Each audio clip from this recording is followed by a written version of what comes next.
Resumen del encuentro de género en el mundo del trabajo. Un encuentro para empoderar mujeres en el suroccidente del país. La historia de María Victoria Jiménez, una lideresa que hace que el sindicalismo cuente en la lucha por la defensa de los derechos laborales. Yo soy Ferney Darío Jaramillo. Yo soy Mayra Alejandra Restrepo. Y yo soy Juan Pablo González. Somos el equipo de comunicaciones de la Escuela Nacional Sindical y junto a la emisora virtual de Adida y al sistema informativo de Sintra Unicol producimos este programa que se llama AIL Radio. Este es un programa informativo de la Escuela Nacional Sindical y de su agencia de información laboral. Este podcast estará disponible en la emisora virtual de Adida, en el sistema informativo de Sintra Unicol y en la página web de la agencia de información laboral, que es ail.ens.org.co. También nos puedes escuchar en las principales plataformas de podcast. Muchas gracias por escucharnos y compartir nuestros contenidos. Hoy es 6 de mayo del año 2023. Hoy les contamos sobre el reciente encuentro de género en el mundo del trabajo que realizó la Escuela Nacional Sindical en Bogotá. También les hablamos de un encuentro para empoderar a las mujeres que se realizó en Cali y les traemos la historia de una lideresa sindical. Bienvenidas y bienvenidos. La Agencia de Información Laboral de la Escuela Nacional Sindical presenta AIL Radio. AIL Radio. Todo lo que pasa en el mundo del trabajo, el sindicalismo, la defensa de los derechos humanos y la democracia, lo escuchas aquí en AIL Radio. AIL Radio.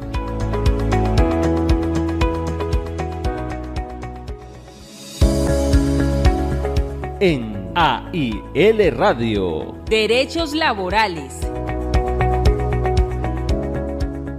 El pasado 4 de mayo se realizó en Bogotá el Encuentro Nacional Rompiendo Barreras de Género en el Mundo del Trabajo. El evento fue organizado por la Escuela Nacional Sindical y contó con la participación de mujeres sindicalistas de diversos territorios del país. El objetivo principal del encuentro era propiciar un espacio de diálogo sobre los retos y desafíos de la inclusión y o discusión de una perspectiva de género en el mundo del trabajo. Para ello se realizaron 4 paneles. En la mañana se realizaron 2 paneles. El primero se denominó Estado de las políticas de igualdad de género en el mundo del trabajo y el segundo fue Interseccionalidad en el mundo del trabajo.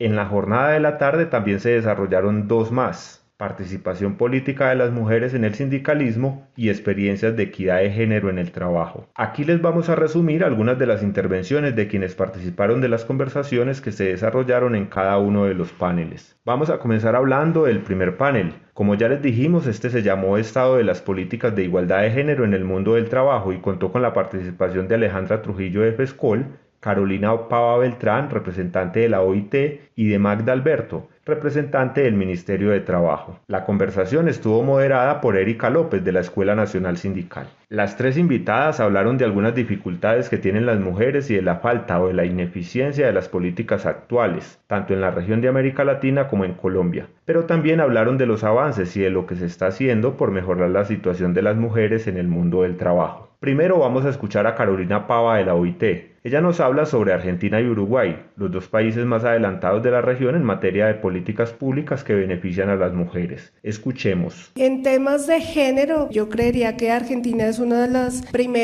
los primeros países que van más avanzados. Inicialmente ha sido uno de los primeros que ha constituido un Ministerio de la Mujer y un Ministerio de Igualdad, que de alguna manera pues da línea de política a todo el país, pero asimismo involucra en los temas de género a los otros ministerios, no actúa de manera como solamente acá los loquitos de género que están haciendo, no, ellos han logrado articular a más de 18 instituciones dentro de las actividades que están haciendo, como por ejemplo el Sistema Nacional de Cuidado que han generado y lo han bajado desde el nivel nacional, pasando por la provincia y luego ya a políticas más cortas en el territorio. Uruguay también, y Uruguay es el pionero en tener un sistema nacional de cuidado en la región, es de los primeros que lo instaura y que de alguna manera reconoce la importancia que tiene el cuidado dentro de la sociedad, el aporte que hace al PIB y que adicionalmente genera estrategias para que todas estas actividades de cuidado que normalmente recaen dentro de las mujeres, en empiecen a redistribuirse entre la sociedad, el Estado,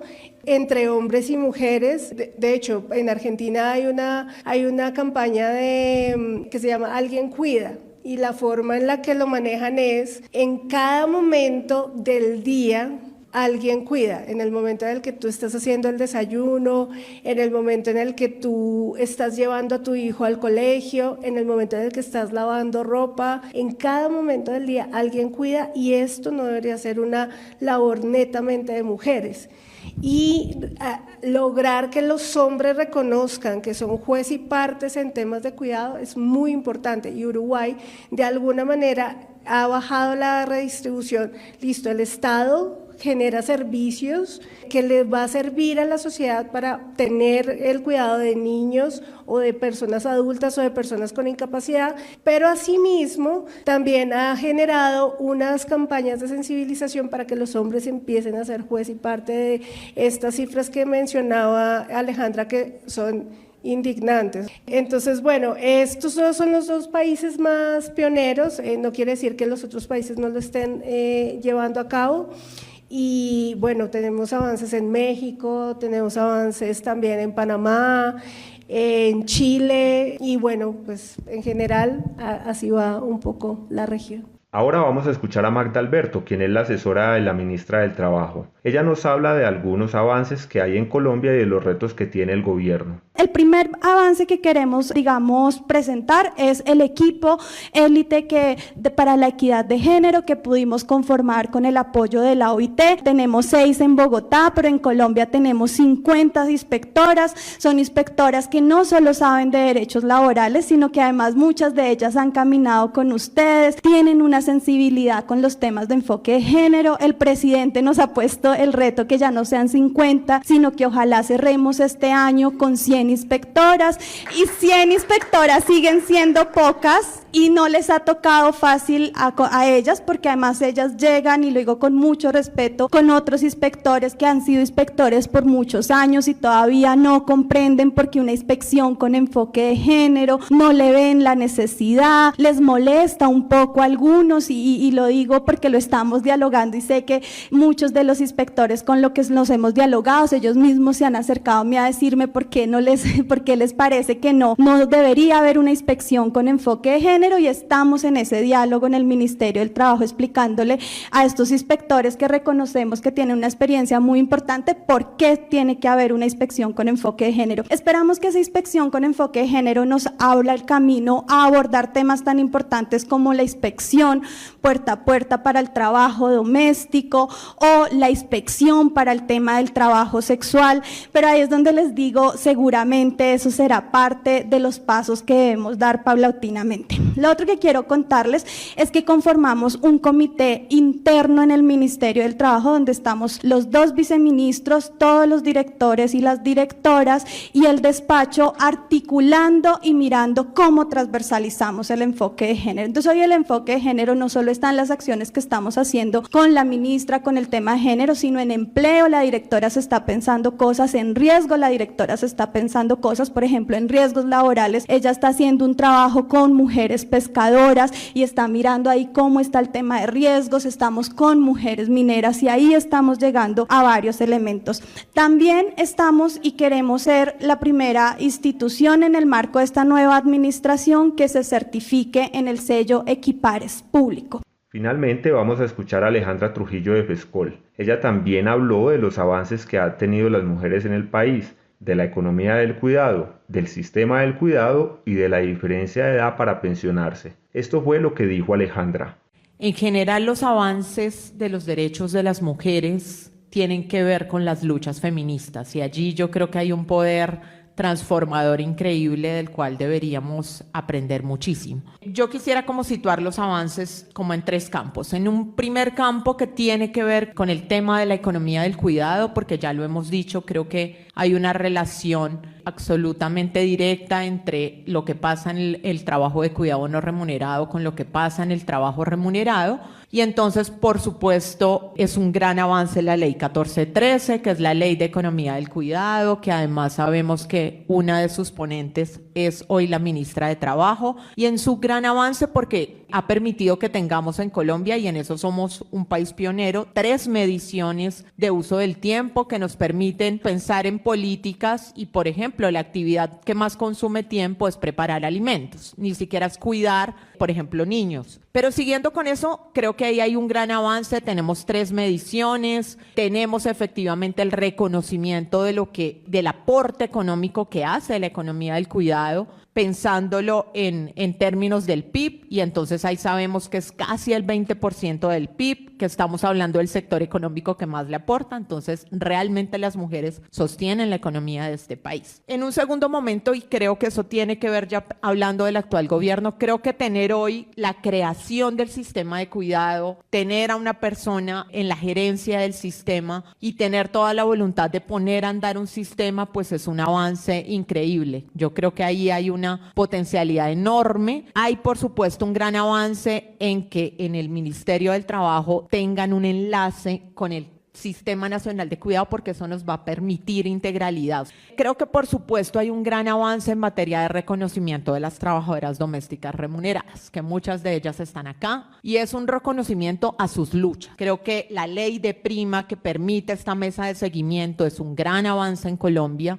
Quisiera también reconocer en términos de pensiones la diferencia de edad, sobre todo para ponerla como un elemento que hay que defender a toda costa. La razón por la que las mujeres en Colombia en el sistema de prima media nos pensionamos antes a los 57 y los hombres a las 62 no es otra que reconocer ese trabajo de cuidado no remunerado, y lo dice ampliamente la sentencia que declara que es constitucional esa diferencia de edad. El segundo panel, Interseccionalidad en el mundo del trabajo, contó con la participación de Flavia Marco, experta en género que vino desde Bolivia, Lina Quevedo y Valery Sofía Arango de la Red Popular Trans, y Francisco Corrales en representación del Intersindical del Trabajo Doméstico. La conversación estuvo conducida por Giancarlos Delgado de la ENS. Aquí se analizaron varios temas, entre ellos las reformas que se discuten por estos días en el país y la manera como éstas incluyen a las personas de identidades diversas. Primero vamos a escuchar a Francisco Corrales, quien nos habla de algunos retos que tienen las mujeres y el sindicalismo en el marco de las reformas y del quehacer propio del movimiento. La gran mayoría de la población no tiene derecho a la protección ni va a tener derecho a la pensión. Es decir, nosotras tenemos un reto como sindicalista de ampliar nuestras discusiones. Primero, incorporar en nuestras convenciones la discusión sobre los cuidados y ampliarlo para hablar del mundo del trabajo desde una perspectiva mucho más externa, no solamente dedicada a estos espacios donde nosotras nos encontramos para hablar del trabajo. Nuestros retos son muy grandes y nuestros retos además es lograr que nosotras como sociedad, como mujeres, reconozcamos que nuestro lugar en una sociedad, en el mundo laboral, implicará que reconozcamos que tenemos muchas diferencias en cómo nos hemos incorporado en él, pero que también solo nosotras, ejerciendo los derechos desde el enfoque de dignidad, vamos a transformar la manera en que conocemos el mundo laboral. Transformamos el sindicalismo, transformamos el mundo laboral y le damos un lugar al cuidado que históricamente nos lo han delegado por ser mujeres y se lo ponemos a la sociedad, se lo entregamos a la sociedad para que sea el Estado, la sociedad, la comunidad, la familia, incluso nuestros propios familiares, quienes asuman el cuidado más allá de nosotras. Solo para dejar una cuñita, es que eso no lo podemos hacer solos. Entonces, gobierno, sindicato y empresarios. La experta en género, Flavia Marco, también habló de las reformas que hacen tránsito en el país. Se refirió a la reforma laboral y al sistema de seguridad social. Esto fue lo que dijo. ¿Qué desafíos para la reforma laboral? ¿Cómo se entiende la reforma laboral? Y no la tengo, algo he visto de los anuncios del gobierno, pero no la tengo bien en mi cabeza. Entonces no la conozco bien. Entonces, ¿de qué estamos hablando? ¿De una reforma legal? ¿De una reforma del trabajo asalariado? ¿O de una reforma que también agarra el denominado sector informal y todo el autoempleo, ¿no? Donde hay sobrerepresentación de población de migración interna, internacional, etcétera, de mujeres, por supuesto, etcétera, etcétera. Entonces, si la reforma laboral va a agarrar al sector asalariado formal, ¿qué respuesta se le da a la gran otra mayoría? Y aquí el sistema de protección social y de seguridad social, que son lo mismo pero no son iguales, tiene un rol preponderante, o sea, no estar en el sector asalariado formal no tiene que ser equivalente a no tener cobertura de la seguridad social. Entonces van de la mano, se hagan o no ambas reformas. Por su parte, Valeria Sofía Arango, de la Red Popular Trans, habló de las necesidades que tienen las personas con identidades diversas y de lo que debería hacer el gobierno si realmente quiere incluirlas en la reforma laboral. También se refirió a la formalización del trabajo sexual, el mismo que desarrollan gran cantidad de personas trans. En todas las reformas veo una gran falencia, tanto en la de la salud como en la laboral y en la pensional. Están asumiendo, lo hablo desde la perspectiva de vida trans, es que todas las personas tenemos estos derechos que ellos dicen que tenemos cumplidos. Y es que si hablamos desde el sistema de salud, nos dicen que tenemos un derecho al agua potable, a una vivienda digna. ¿Qué pasa con el ejercicio de trabajo sexual? Las personas que ejercemos el trabajo sexual no tenemos una vivienda digna. ¿Por qué? Porque nadie nos la garantiza. Si no ejercemos el trabajo sexual, nadie nos la garantiza. Unas condiciones de trabajo seguras. A nosotros nadie nos cuida. A punto que les voy a comentar que el mismo Estado y los mismos entes gubernamentales han sido quienes ejercen más violencia en las personas trans que ejercemos el trabajo sexual, hablando específicamente de la policía. Otro es que ni siquiera hay un embellecimiento de los lugares en los que trabajamos. Y es si ustedes se ponen a analizar, las personas que ejercemos el trabajo sexual estamos en diferentes partes de Colombia en los lugares más feos de la ciudad. Y se nos asocia con la trata de personas siempre. Y con el expendio de drogas. Si estamos hablando de lo laboral, suena muy bonito el que pretendan eliminar cualquier tipo de discriminación a la hora de una entrevista. Y es como eliminar esas barreras que siempre nos han puesto de que para los entrevistadores lo primero que entra es lo que ve.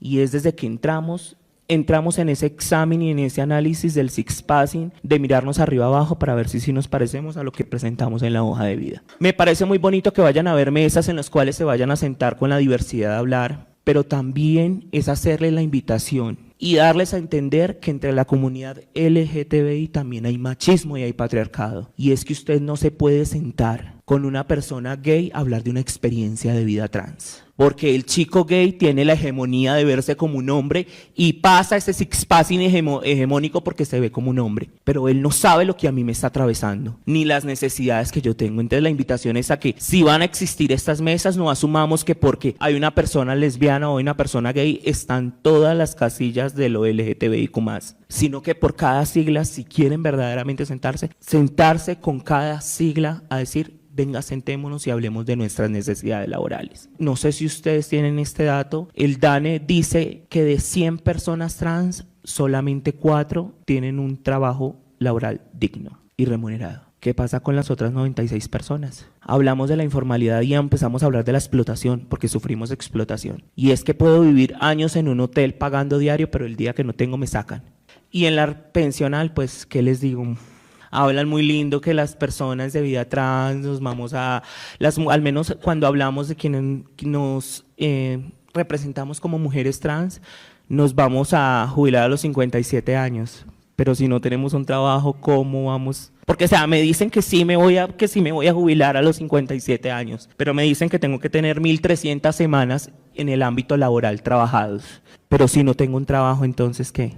Si no reconocen el trabajo sexual como un trabajo, que es el tema que más me duele y es el que más genera violencia en nosotras, y es que se les niega a pesar de que estas mismas personas son quienes más consumen nuestro trabajo, porque el sindical, el senador, el presidente, el alcalde es el que por interno me escribe a citarme esta noche para que nos encontremos, porque soy su deseo banal. Entonces, ¿por qué la estigma y la discriminación y el odio? A base del miedo y del deseo. Lo único que estamos exigiendo, yo no estoy exigiendo que el Estado me mantenga, sino que simplemente me dé una calidad digna de trabajo, que me dé una calidad segura de trabajo, que yo pueda salir tranquilamente a las calles, poder habitarla y poder ejercerla de manera segura, no pensando que va a venir el psicópata a pegarme 3 tiros y a matarme, o que dentro de la habitación se le salga la psicopatía al tipo y me mate. Lina Quevedo también habló sobre la necesidad de formalizar el trabajo sexual y el trabajo rural, ya que en este último también hay muchas personas trans que son víctimas de la exclusión y la discriminación. El Ministerio del Trabajo y el Gobierno Nacional y el Congreso de la República está en mora de poder regular el trabajo sexual. Para el movimiento social trans es trabajo.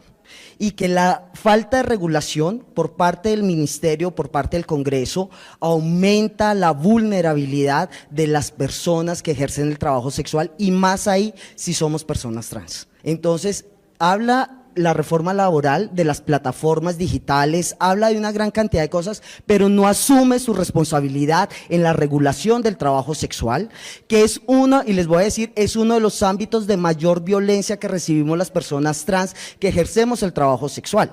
Y es una política dirigida a la protección de quien lo ejerce, no de las casas que se financian con el trabajo sexual o de las plataformas, ni del cliente, sino de las trabajadoras y los trabajadores sexuales. Otro aspecto tiene que ver con que las personas trans también estamos en la ruralidad. Y eso quiere decir que nosotros tenemos, el movimiento trans tiene hermanas indígenas, campesinas, jornaleras. Claro que nosotros estamos pendientes de que esa reforma laboral, que implica también poder extender esa seguridad social a quienes tienen un trabajo rural, a quienes están jornaleando, pues lleguen también a nuestras hermanas trans, y eso no lo van a hacer si no sientan a las comunidades de personas trans campesinas que habitan los territorios rurales del país. El tercer panel se llamó Participación Política de las Mujeres en el Sindicalismo. Fue moderado por Viviana Colorado de la ENS y contó con la participación de Dori Capera Leighton de la CUT Bogotá, Cundinamarca, Lucerenia Sac de ANTOC y de Milena Trujillo, feminista y defensora de derechos humanos. Vamos a comenzar con Milena Trujillo. Ella explicó los desafíos más grandes que tienen las mujeres sindicalistas para participar en política y lo hizo con una analogía, una mesa de 3 patas para explicar cada uno. Escuchemos. El primero es la violencia contra las mujeres. Esto implica, pues estamos hablando de mujeres sindicalistas, el ser mujer entra como parte fundamental ahí, y es un desafío para las mujeres sindicalistas participar con el contexto de la violencia que existe contra las mujeres. Ahí hay un montón de tipos de violencia. La segunda patica de esa mesa es la violencia antisindical en el marco del conflicto armado. Ahí hay unos desafíos que también se nos adicionan y unos retos importantes para las mujeres sindicalistas. Y la tercera patica es la violencia que se vive al interior de las fuerzas políticas que hay en Colombia, de las cuales las sindicalistas y los sindicalistas y el sindicalismo en general hacen parte. Esas 3 paticas creo que son los desafíos más grandes. Dori Capera de la CUT Bogotá, Cundinamarca, se refirió a las dificultades que tienen las mujeres sindicalistas para hacer su trabajo. Esto fue lo que dijo. Es con el paso del tiempo que uno comienza a darse cuenta que el mundo sindical también tiene que darle la oportunidad a las mujeres para liderar unas políticas a su interior. ¿Por qué? Porque efectivamente somos ese sujeto político transformador y que tenemos muchas cosas que decir, porque además somos parte de esa población colombiana del 52%. Pero no somos algo aparte, somos parte de esa población colombiana. Y efectivamente el mundo sindical sí tiene unos costos. Yo lo hice como en 4 momentos, ¿cierto? Hay un primer momento del costo emocional. Pues generalmente nos han, por la misma cultura, generado un nivel de culpa profundo. Entonces nosotras tenemos que cumplir no solamente el rol del cuidado, el rol de trabajador, sino también debemos cumplir el rol como sindicalistas. Y ahí es cuando juega el papel de la triple jornada, que muchas veces no somos conscientes. Y en eso hay una sobrecarga laboral que muchas veces nos lleva a generarnos en una posición de la soledad, porque realmente pues uno vive tan ocupado en tantas funciones que a veces pierde como la relación con el otro ser humano. Hay un costo familiar, porque los costos familiares son altos. Generalmente cuando somos madres, el cuidado de nuestros hijos lo hace nuestra familia o un tercero al que hay que pagarle para que nos cuide nuestros hijos.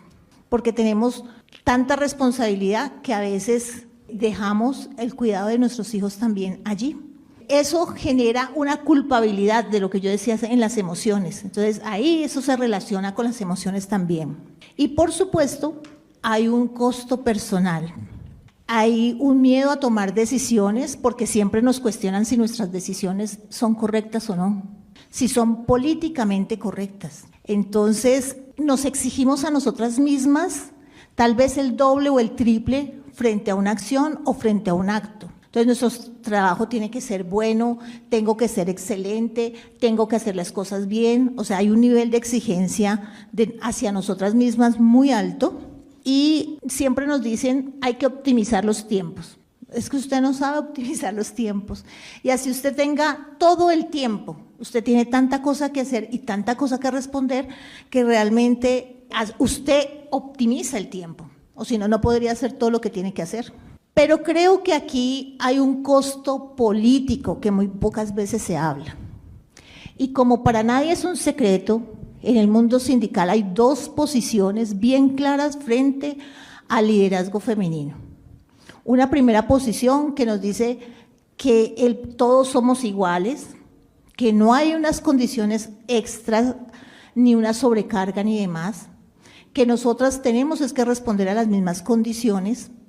Y hay una postura que decimos efectivamente, somos trabajadores, tenemos unas condiciones, pero también tenemos unas condiciones estructurales que nos afectan a nosotras por tener una condición de género, que no lo podemos olvidar. Finalmente, Lucerenia Sack también se refirió a las dificultades y a los problemas que tienen las mujeres, específicamente si como ellas son negras. Yo, como ustedes lo pueden ver, soy una mujer negra, pero no negra solo de color, solo biológico, sino una mujer negra de pensamiento, de identidad, de corazón. Dentro de ese contexto uno se tiene que ubicar en un país que me van a perdonar, pero es la verdad. No solo un país machista con patriarcado, sino un país racista. Es un país racista, una sociedad racista, donde empezar a caminar en el mundo profesional se convierte en una barrera para uno acceder, no solo en lo sindical, sino en lo laboral. Nos quieren ver siempre a los negros, a las mujeres negras, en los contextos de trabajo doméstico, porque se considera lo más bajo de la pirámide, o en el trabajo agrícola, en el campo, y es una connotación donde se discrimina a la mujer negra, a la mujer en contexto general. Pero cuando somos sindicalistas tenemos un gradiente más de discriminación. Pero si somos negras le añadimos un poquito más de picante para poner esa barrera y ese obstáculo para poder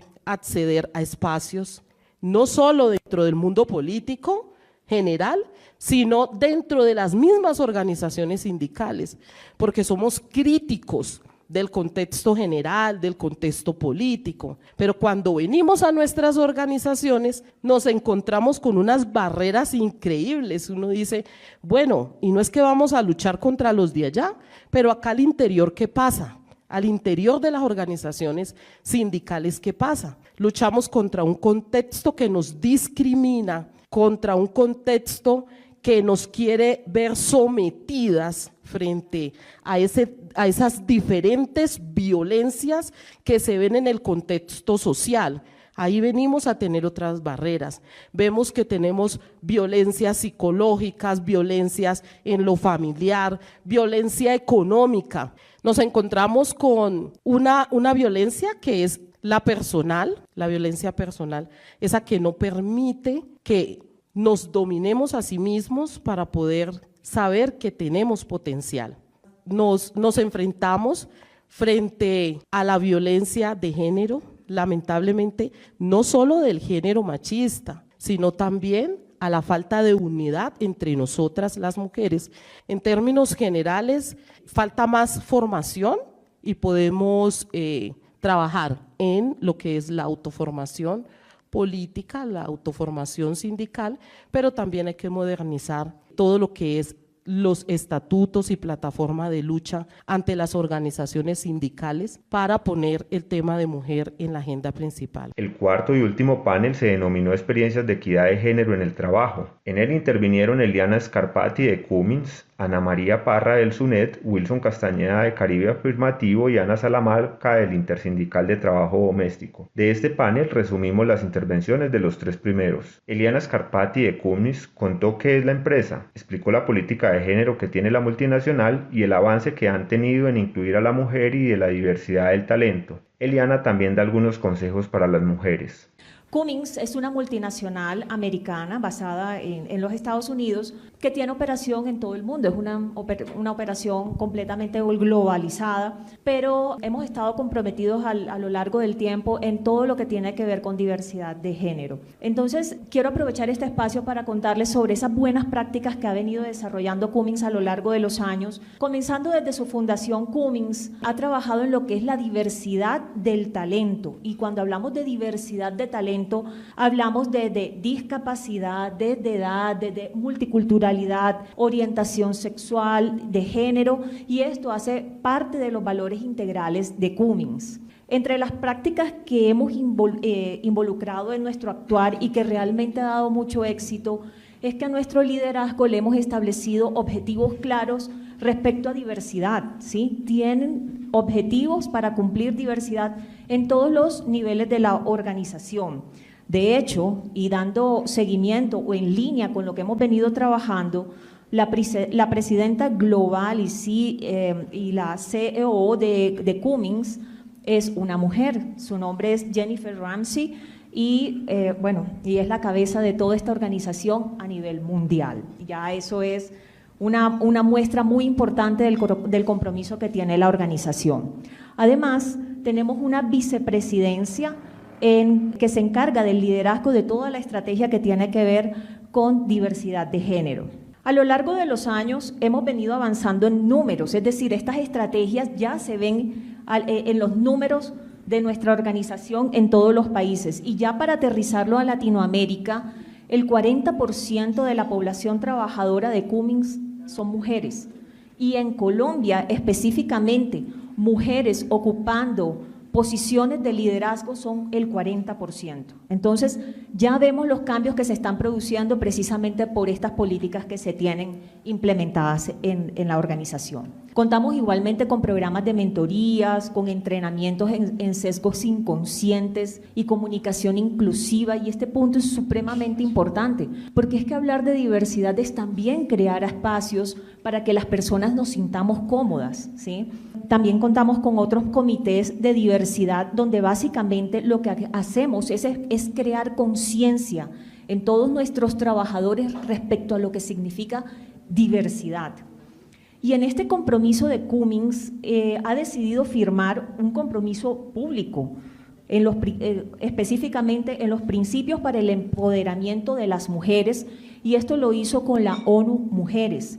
Y actualmente contamos con una certificación de mejores lugares para trabajar LGBTQ+.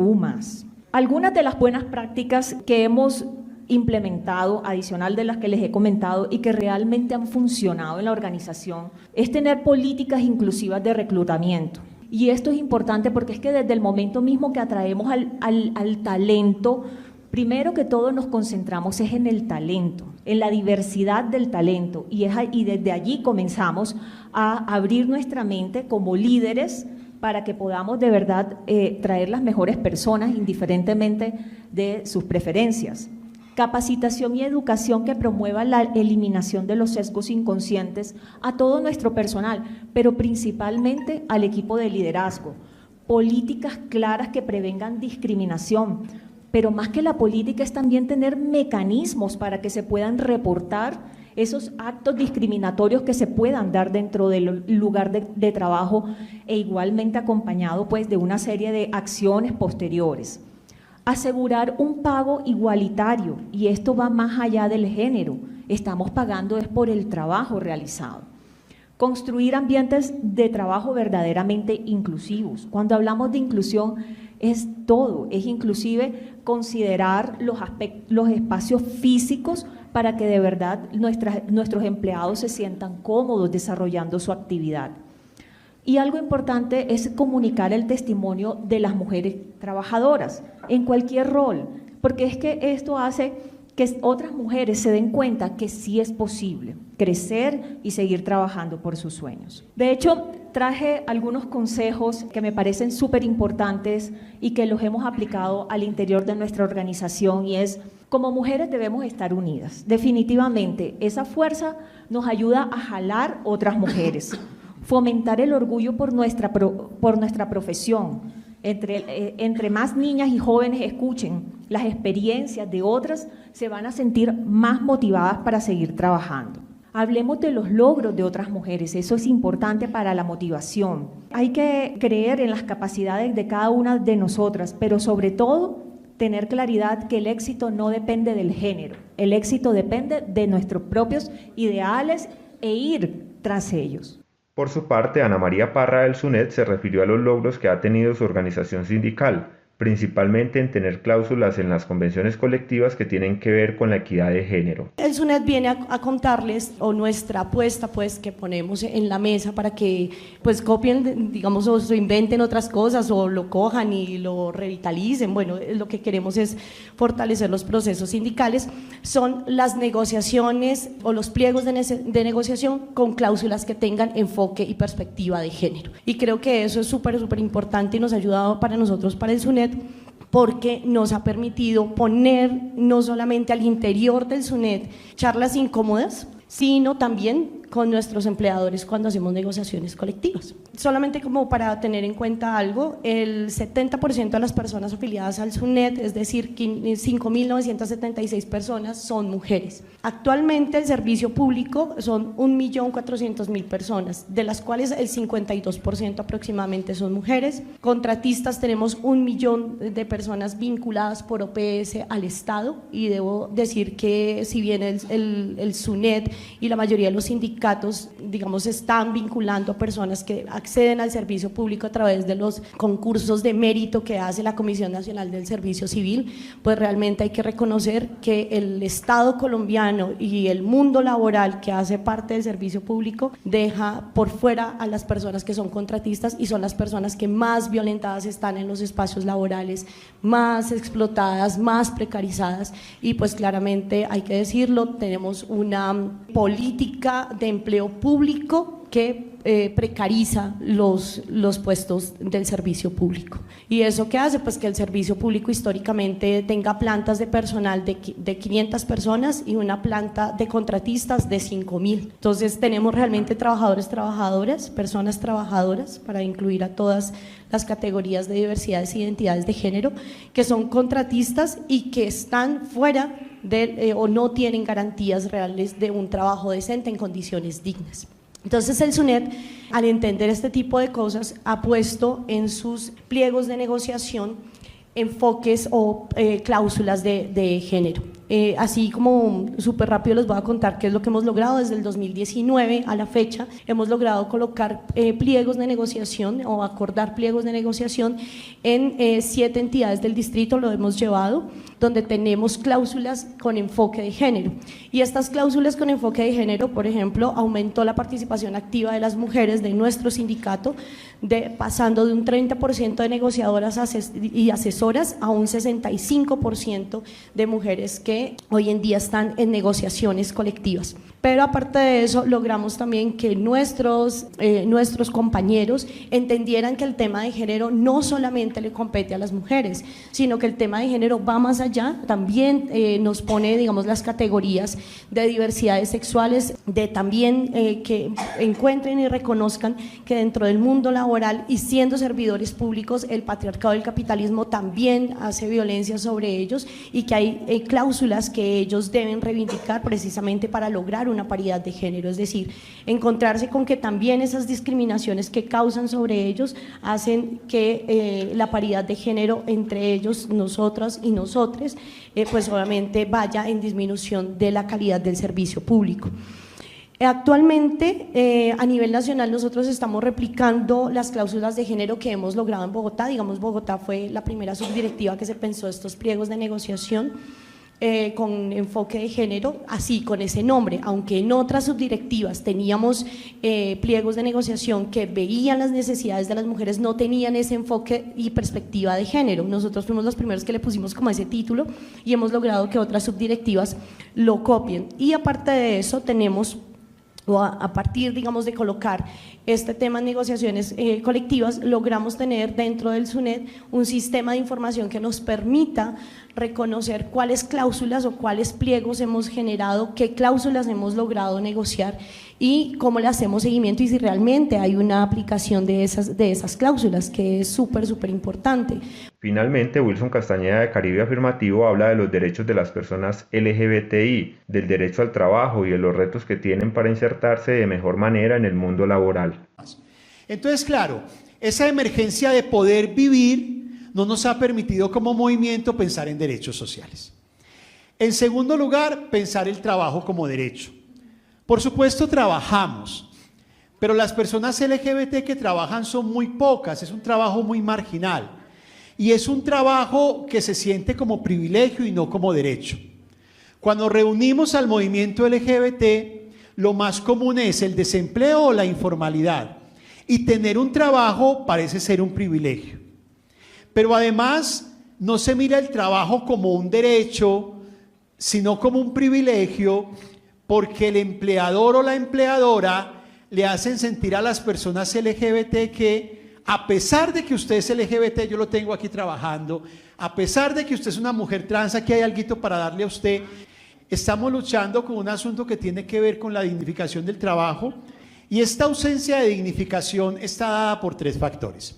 El primer factor es que en los espacios laborales de las personas LGBTIQ+, hay una presión constante de no digas que eres LGBT, no demuestres que eres LGBT, no hables de lo LGBT, porque eso pone en riesgo tu trabajo.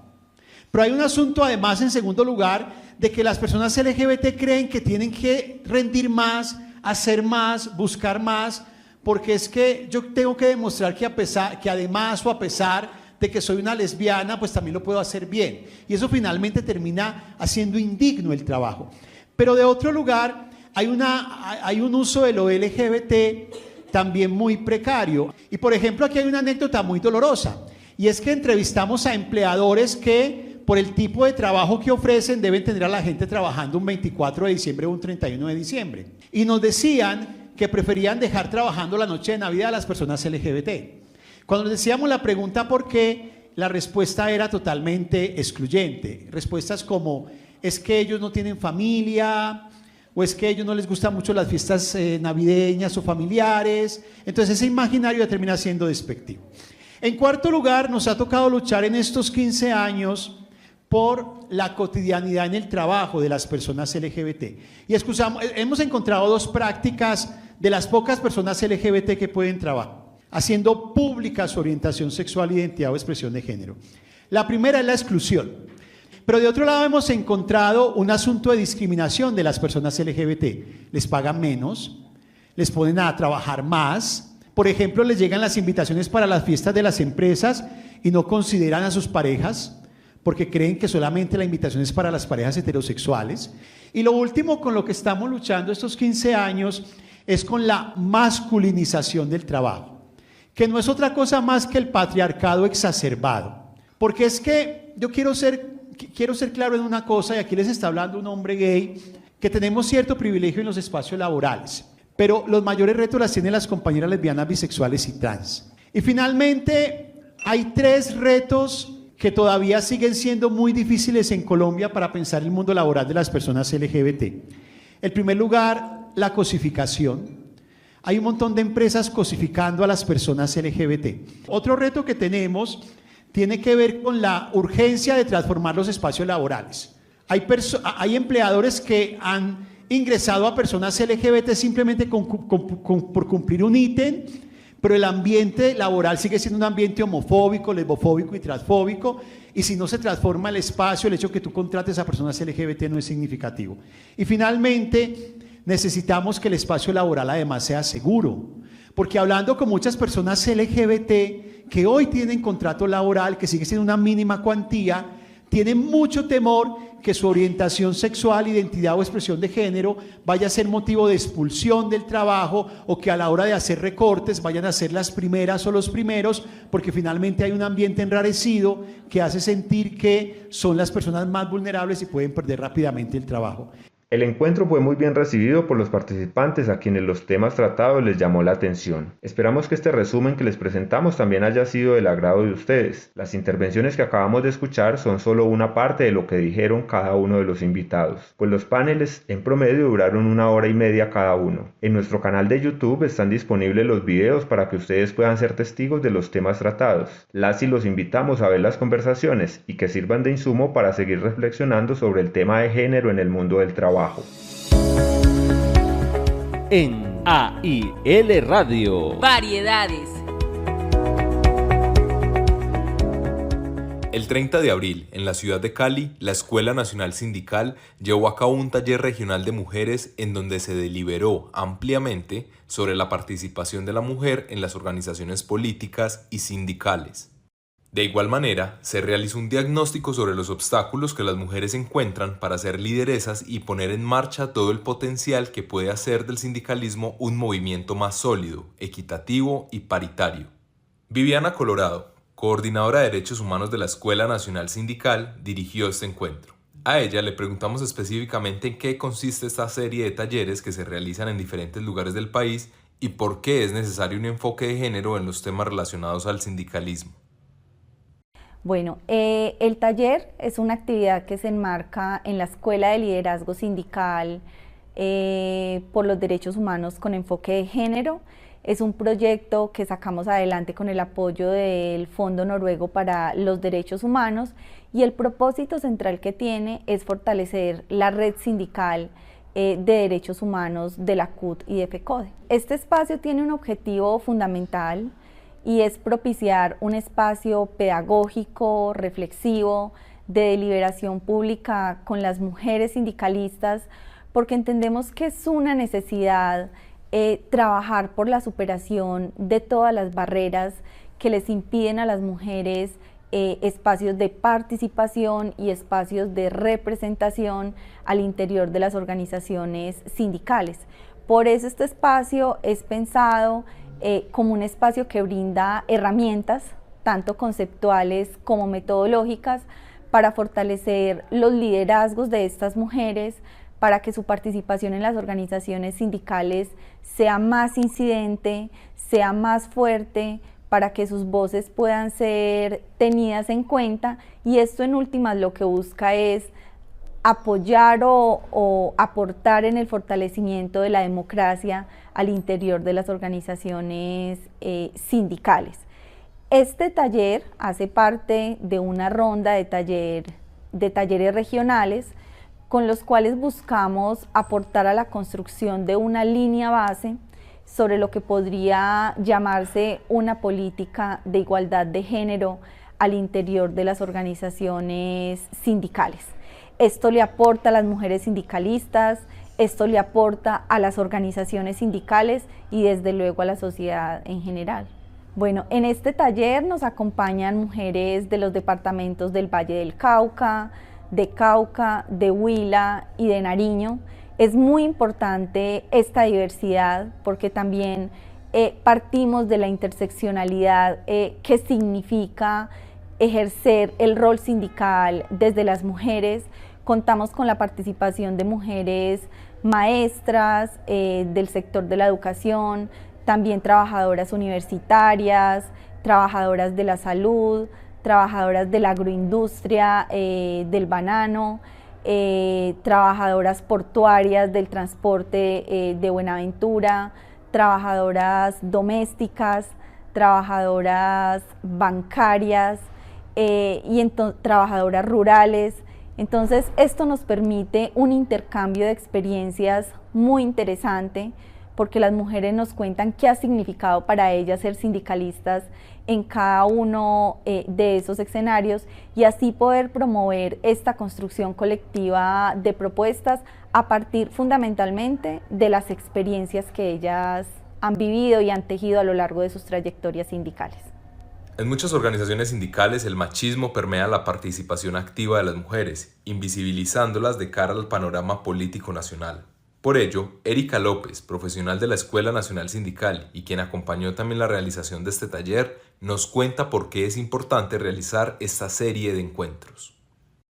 Bueno, esa es una situación compleja. La cultura nos ha educado en el machismo, y este machismo pues evidentemente también permea a las mujeres. Es decir que si bien por el hecho de ser mujeres no voy a desarrollar necesariamente una solidaridad frente a otras mujeres, eso también parte de un ejercicio de reflexión, de formación. Entonces creo que es necesario seguir promoviendo espacios de encuentro entre mujeres que permitan identificar esas confluencias, esas luchas que nos atraviesan a todas, ¿cierto? Pero que además también nos permita identificar las diferencias que hay entre nosotras. Es decir, una cosa va a ser el ejercicio del liderazgo de una mujer en lo urbano, otra muy diferente al ejercicio del liderazgo de una mujer en lo rural. Entonces, entender estas diferencias, pero también las similitudes de las luchas de las mujeres, creo que parte de promover espacios como este donde permitan que las mujeres se encuentren, que puedan debatir frente a las condiciones bajo las que se ejerce la política, y también estas limitaciones que se tiene al momento de generar pues como espacios de discusión, porque seguramente también muchas mujeres no han podido llegar a este espacio por estos limitantes también que hay en torno, por ejemplo, a las responsabilidades familiares, que se convierte en un asunto clave en el momento pues de que las mujeres puedan participar en este tipo de escenarios. A este taller, realizado en Cali, asistieron mujeres de diferentes departamentos y ciudades. Mireya Rodríguez, de la CUT Valle, fue una de las participantes de este encuentro. Ella nos habla sobre la importancia de garantizar los derechos de las mujeres en cuanto a la participación política en los sindicatos. Pues es muy importante garantizar para que las mujeres tengan ese poder de llegar a los diferentes entes territoriales para que manden, para que tengan poder tanto en lo sindical como en lo gubernamental también. Necesitamos de la ayuda de todas para poder que haya una unidad y que haya facilidad para que las mujeres entren fácil, que no les pongan tanta talanquera como en este momento nos vemos que muchas veces les colocan en las organizaciones sindicales y en los partidos políticos, políticos también hemos visto esa situación. Por su parte, María Isabel Silva, quien asistió al taller regional en representación de ANTOC, hace un llamado a la solidaridad y unión entre mujeres, procurando trabajar en conjunto para lograr profundas transformaciones en el campo del sindicalismo. Bueno, el llamado que yo le hago a todas las mujeres, no solamente del sector al que yo represento, sino a todo el sector sindical, es a que nosotros creamos en nosotras mismas, creamos una red de apoyo entre nosotras mismas, que no sea simplemente de que rompamos ese paradigma en los que nos han tenido acostumbradas desde la casa, desde la cuna, en que el hombre siempre pues es el que lleva la batuta en la casa, en cualquier espacio. No, nosotros tenemos que crear una red que nos permita conocernos nosotras, apoyarnos nosotras y generar espacios para nosotras mismas, espacios en los que vamos a demostrar lo que verdaderamente podemos ser. En este taller se hizo visible que uno de los principales retos que enfrentan las mujeres para ejercer liderazgos son las largas jornadas laborales que deben desarrollar en su cotidianidad, ligado a la economía del cuidado, y que va generando obstáculos no solo de acceso al empleo formal, sino también del ejercicio político que pueden tener en organizaciones sindicales. Aún hay tela por cortar en los temas que conciernen a la participación política y activa de la mujer en la agenda nacional laboral. Precisamente, la apuesta de los talleres que la Escuela Nacional Sindical coordina es la formación y consolidación de liderazgos femeninos cualificados.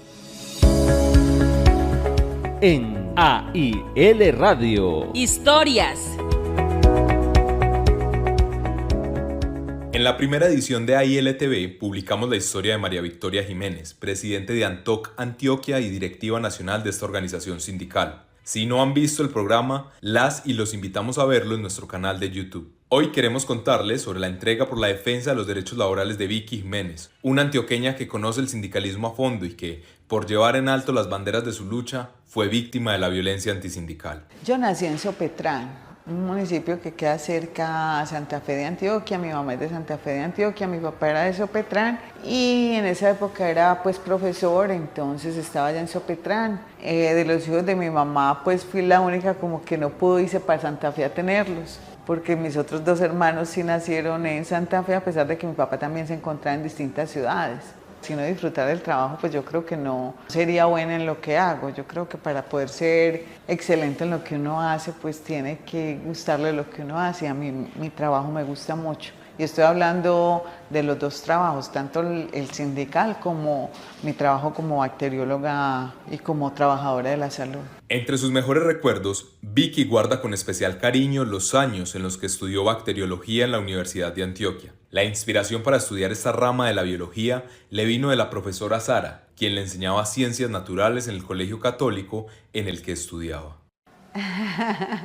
A ver, en la universidad, lo que pasa es que yo entré muy chiquita a la universidad y en la época mía no se veía gente tan joven. Entonces, yo entré a los 15 años y medio y la gente que uno veía en la universidad era 22, 23 y fuera de eso yo tenía una cara de niña impresionante. En el anuario yo parezco de 13 años. Si fuera de eso venía de una casa donde le decían cuidadito, esa universidad como es de peligrosa, apenas escucha algo ahí mismo se viene para la casa, entonces tampoco me dejaban ni parrandear con los compañeros ni nada, pues igual era menor de edad y digamos que me dejaban más como una isla. Pero de las cosas que ya tenía en la universidad fue de pronto cuando ya tenía como 17 años que sí salí como a rumbear con ellos. Entonces salgo yo a la rumba y al otro día teníamos un examen y era de química el examen y claro, nos quedamos amaneciendo donde la compañera porque no podía uno salir tarde a coger carro porque preferían que uno se quedara amaneciendo donde estaba. Entonces mi mamá llamaba toda la noche, entonces ya sonaba ese teléfono y era todo el mundo, esa es la mamá de María Victoria. Y al otro día entonces voy a presentar el examen y yo me acuerdo que en esa fiesta era la primera vez que salía con ellos y entonces había un muchacho que me sacaba mucho a bailar y entonces me acuerdo que al final de la fiesta nos dimos como un beso y al otro día llegamos al examen de química y era todo el mundo molestando, sí, que ese enlace de dipolo y yo más achantada y ese profesor apenas me miraba y yo, porque igual digamos era de las muchachas que nadie veía con nadie y como demasiado juiciosa en la universidad, entonces claro, eso fue impresionante y fuera de eso fue mi primer examen que pierdo. Entonces resulta y acontece que ese era el examen final y yo para ese examen final, yo no sé por qué yo tenía muy buenas notas, pero entonces yo necesitaba como un 1 cuando miro el examen y que .6 y yo empiezo, ay, vea pues, y entonces le digo a un compañero, vea, yo creo que va a perder la materia y se va él, como él era monitor y empieza a echarle el cuento al profesor, no, vea, es que súbale a 1, que yo no sé qué, que yo no sé cuántas y después de echarle todo ese carretazo llegó el señor, el profesor y le diciendo, ¿y qué le voy a subir? No, es que le da 3,5 cuando llegué a Lima diciendo, vos, ¿para qué me pusiste a rogar? Al terminar la universidad, Vicky viaja a Caquetá. Allí realiza sus prácticas rurales y al cabo de un año regresa a Antioquia. Sus planes se centraban en desarrollar sus habilidades como profesional en este departamento, por lo que en la primera oportunidad que se le presentó, entró a trabajar al Hospital San Juan de Dios de Santa Fe de Antioquia. Tras una serie de sucesos, entra al movimiento sindical y rápidamente adquiere reconocimiento como lideresa.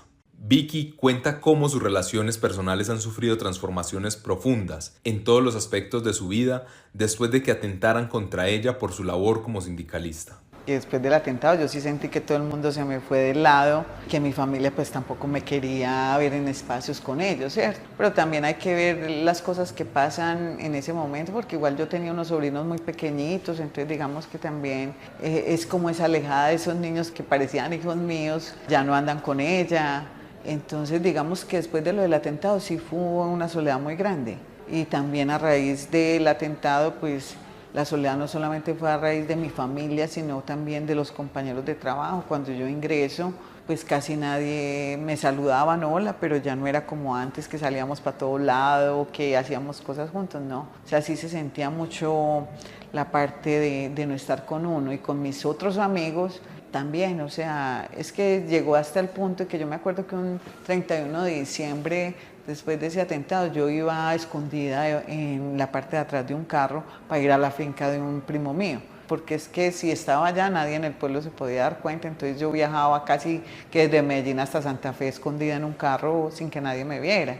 Entonces digamos que unos sí, llegaba allá, estaba todo el mundo, pero sin embargo uno sentía a la gente como pensando que algo iban a hacer ahí, porque yo estaba ahí, y bueno, los reproches de la mamá de uno a toda hora. Mi papá sí no reprochaba, pero sí era una persona que de pronto mantenía muy nerviosa, ¿cierto? Y por ejemplo, mi mamá hasta el último momento siempre decía, no, es que usted me va a matar, que yo salite de eso, que si lo que necesita es plata, yo le doy la plata de mi pensión, salite, que si porque, pues, o sea, ella lo que hablaba de plata era que si me saliera del sindicato y del trabajo, ¿cierto? Es decir, que dejara de trabajar y que ella me mantenía, porque obviamente ella veía también el hecho de que yo regresara a Santa Fe como un peligro. Digamos que hasta última hora ella sí decía, no, que ella no quería que yo estuviera en el sindicato. Yo creo que de las cosas que peor pasan ahí, y es con la familia, con los amigos y con todo el mundo, es que digamos que no es solamente con ellos, es el hecho de llevarte a otros lados, ya eso sí se acaba por completo. O sea, que te inviten a otras reuniones de tus amigos y tu pareja también, la pareja también se va muchísimo. En primera instancia, pues por el atentado y eso, pero en segunda instancia porque después ya no queda tiempo para nadie.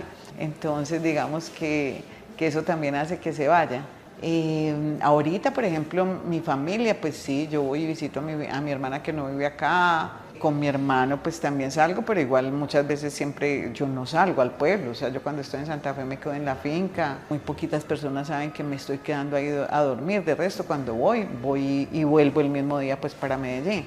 No me quedo allá. Estar viviendo sola.